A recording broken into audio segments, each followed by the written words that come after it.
বাসায় ট্রিটমেন্ট করতেছেন, তাহলে আমরা ইতিপূর্বে বলেছি কোনো একটা বাবু যদি আক্রান্ত হয় সেই বাবু থেকে আরো অনেক বাবু এফেক্টেড হতে পারে। যে 1 বছরের একটা বাবু আপনার কাছে এসেছে, তার ওজন মাত্র 4 কেজি 5 কেজি, তার মানে সে অনেক বেশি মেল নিউট্রিশনে আছে।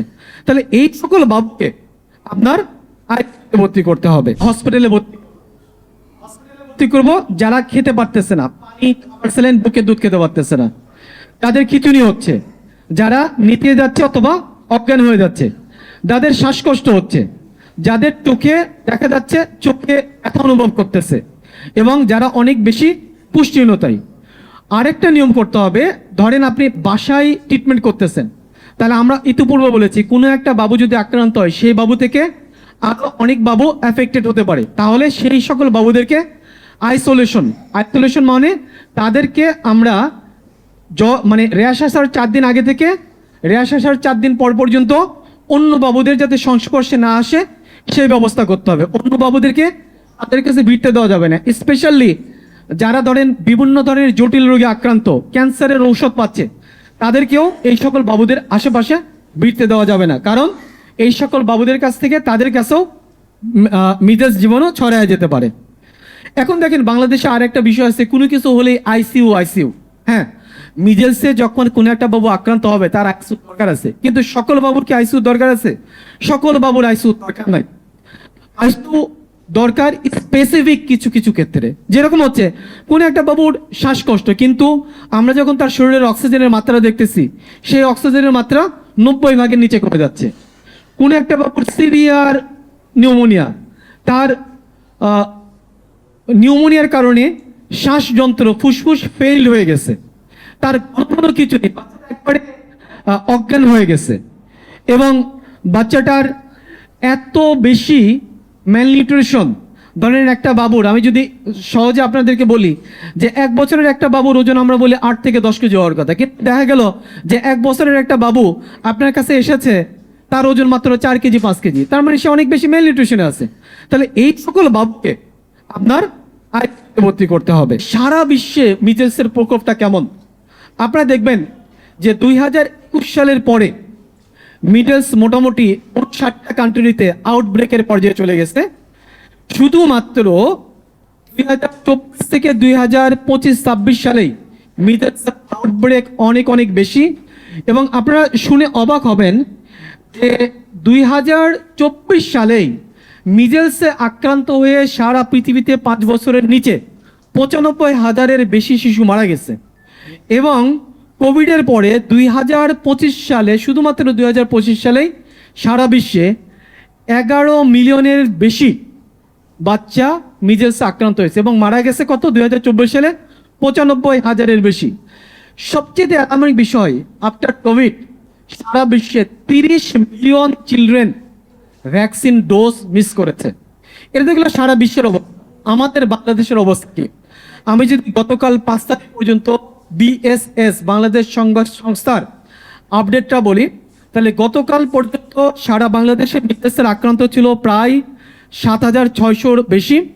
তার মধ্যে ল্যাবরেটরিতে কনফার্ম করে পাওয়া গেছে প্রায় 1,000-এর কাছাকাছি। গতকাল পর্যন্ত সাসপেক্টেড মিজেলস সন্দেহ নিয়ে ফিচার নিয়ে মারা গেছে প্রায় 900-এর বেশি, এবং কনফার্ম মারা গেছে 17 অথবা প্রায় 113-এর বেশি, এবং কনফার্ম হয়েছে প্রায় 17 জনের বেশি। এবং গতকাল পর্যন্ত 64টা জেলার মধ্যে বাংলাদেশের 56 থেকে 58টা জেলাকে মিজেলসের রোগী পাওয়া যাচ্ছে, এবং অনেক বেশি পাওয়া যাচ্ছে। স্পেশালি আমাদের ঢাকা ডিভিশনে মিজেলস অনেক বেশি, এরপরে চিটাগং, রাজশাহী, রংপুর।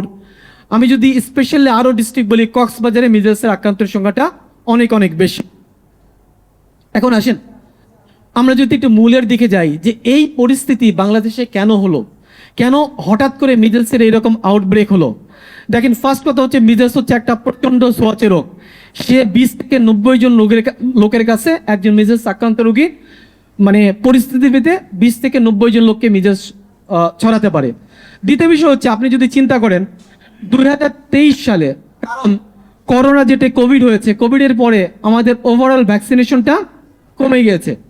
কোভিডের পরে 2023 সালে মিজেলস ভ্যাকসিন থেকে শুরু করে অন্যান্য ভ্যাকসিনের ড্রপ আউট সংখ্যা অনেক বেশি। আমরা যদি 2019 সালে তাহলে 83%, বাট 2023 সালে এই ভ্যাকসিন কাভারেজের সংখ্যা হচ্ছে কত? 81%। এবং ইনভ্যালিড ডোজ বলতে কি?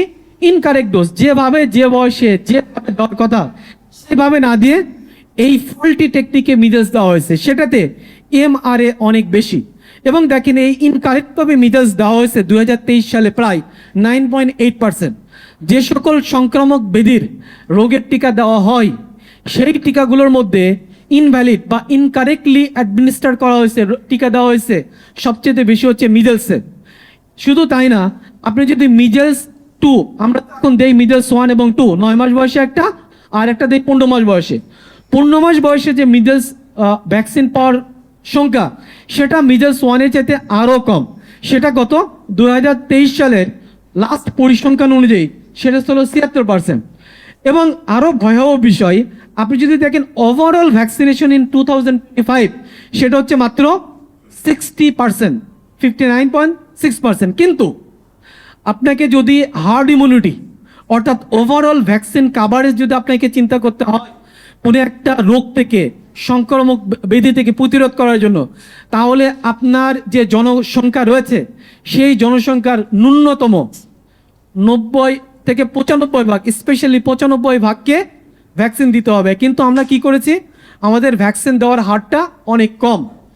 এবং সবচেয়ে বড় কথা হচ্ছে, সামান্য পরিমাণ যদি গ্যাপ থাকে তাহলে এই সংক্রামক ব্যাধিগুলো মারাত্মকভাবে সবার মাঝে ছড়ায় যেতে পারে। এটা হচ্ছে সবচেয়ে ইম্পর্টেন্ট। এবং দেখেন 2023 সালে national equity strategy for EPI কিছু রিকমেন্ডেশন দিয়েছিল যে এই গ্যাপটা ব্রেকডাউন করতে হবে।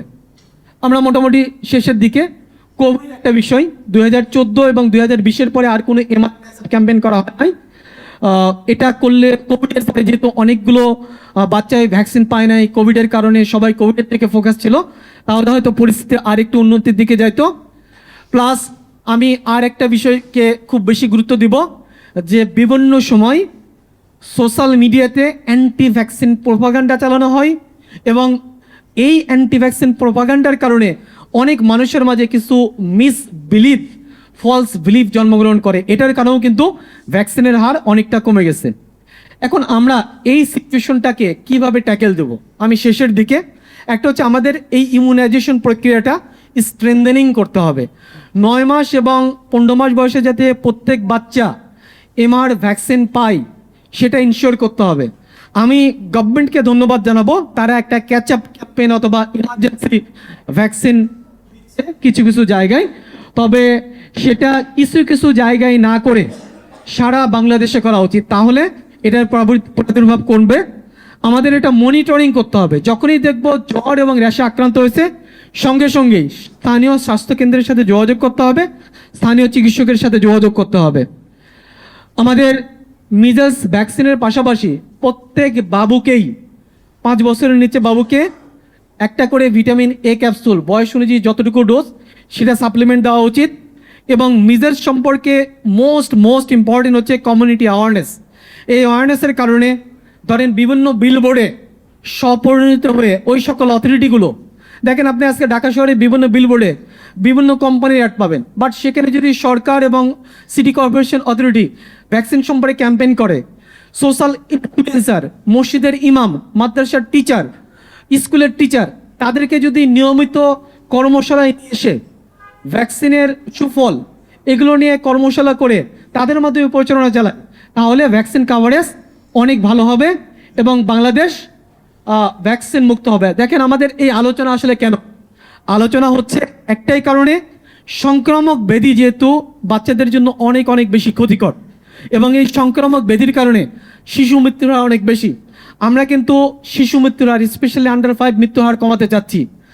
যদি আমরা এই সংক্রামক ব্যাধিগুলো প্রিভেন্ট করতে না পারি তাহলে কিন্তু আমরা আন্ডার 5 মৃত্যু হার কমাতে পারবো না।